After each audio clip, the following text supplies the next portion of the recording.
సాంబశివుడు తెలంగాణ ప్రగతిశీల గ్రామ పంచాయతీ కార్మిక సంఘం జిల్లా కార్యదర్శిని, అదేవిధంగా PCI జిల్లా కార్యదర్శిని.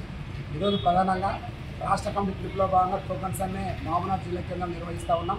ఈరోజు మొత్తం 10 బంద్ పెట్టి తెలంగాణ చౌరస్తాలో ఒక రోజు పాటు సమ్మె నిర్వహిస్తున్నాం. ప్రధాన డిమాండ్ ఏంటంటే కనీస వేతనం జీవో ఏదైతుందో 60 జీవోను అమలు చేయాలని, మల్టీపర్ మీద రద్దు చేయాలని, ఇన్సూరెన్స్ ఎక్సిలేసియా కల్పించాలని, అదేవిధంగా ESI PFతో పాటు పనిముట్లు పని సంబంధించిన ఇవ్వాలని, అదేవిధంగా పని భద్రత కల్పించాలని.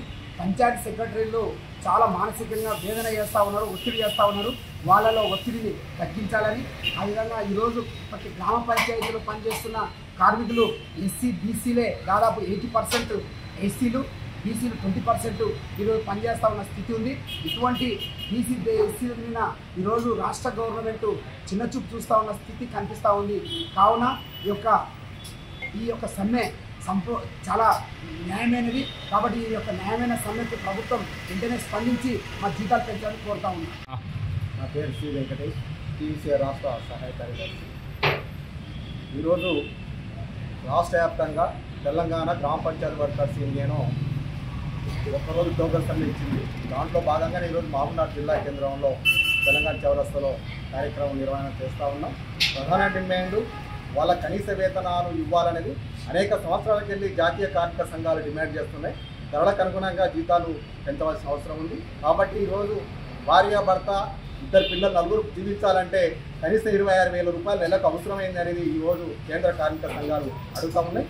కాబట్టి గ్రామ పంచాయతీ కార్మికులకు కూడా ఆ విధంగా ఇవ్వాలి. అదేవిధంగా ఈరోజు మున్సిపాలిటీలో ఒక వేతనం ఇస్తున్నారు, గ్రామ పంచాయతీలో ఒక రకంగా వేతనాలు ఇస్తున్నారు. సుప్రీంకోర్టు 2006లో తీర్పిచ్చింది, సమాన పనికి సమాన వేతనాలు ఇవ్వాలని చెప్పింది. కానీ నేటికి అది అమలు కావాలని పరిస్థితి కూడా ఉంది. కాబట్టి రాష్ట్ర ప్రభుత్వం సుప్రీంకోర్టు తీర్పును మేము అమలు చేయాలని చెప్పి డిమాండ్ చేస్తూ ఉన్నాం. అట్లాగనే నరేంద్ర మోడీ కేంద్ర ప్రభుత్వంలో పరిపాలన చేస్తున్నాడు.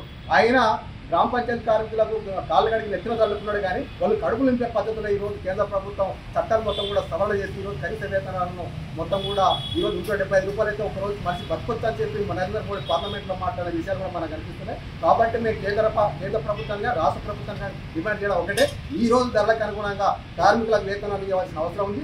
అట్లాగనే PF ESI సౌకర్యాలు కూడా కల్పించాలి. 4 కోట్లను కూడా రద్దు చేయాలని చెప్పి మేము డిమాండ్ చేస్తాము.